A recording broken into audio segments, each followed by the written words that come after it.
નવી સિવિલ હોસ્પિટલના કેમ્પસમાં મહાકાય વૃક્ષ ધરાશયી। સિવિલ હોસ્પિટલના કેમ્પસમાં બનાવેલા પતરાના શેડ પર મહાકાય વૃક્ષ ધરાશયી થતા પતરાના શેડો પિચકાયા। નર્સિંગ સ્ટાફના વિદ્યાર્થીઓ આ પતરાના શેડવાળી દુકાનમાં ખાણીપીણી ચીજ વસ્તુ લેતા જોવા મળ્યા। સદનસીબે મોટી દુર્ઘટના ટળી। દિવ્યાંગ ન્યૂઝ ચેનલ દ્વારા અગાઉ સિવિલ હોસ્પિટલના કેમ્પસમાં મહાકાય વૃક્ષ બાબતે અહેવાલ પ્રસારિત કર્યો હતો। નવી સિવિલ હોસ્પિટલના કેમ્પસમાં મહાકાય વૃક્ષોને ટ્રીમિંગ કરવામાં આવે તે માટેનો અહેવાલ પ્રસારિત કરાયો હતો, પરંતુ તંત્ર નિંદ્રામાં સૂઈ રહ્યું હોય અને મોટી દુર્ઘટનાની રાહ જોઈ રહ્યું હોય તેમ લાગી રહ્યું છે। હજુ પણ દિવ્યાંગ ન્યૂઝ ચેનલ તંત્રને અપીલ કરી રહી છે કે નવી સિવિલ હોસ્પિટલના કેમ્પસમાં લાગેલા મહાકાય વૃક્ષને જલ્દીથી ટ્રીમિંગ કરવામાં આવે, નહીંતર મોટી દુર્ઘટના ઘટી શકે।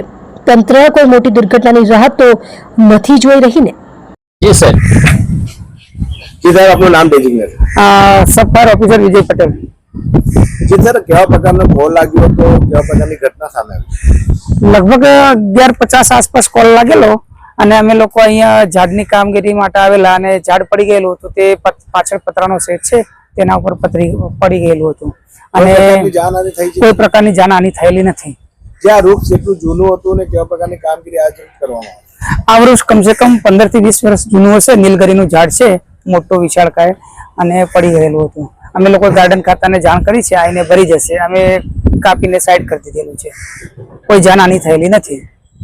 કેટલા દિવસથી આ ઝાડ તૂટીને પડ્યો છે? કમસે કમ 2-3 દિવસથી આ ઝાડનું પડી ગયેલું હશે એમ।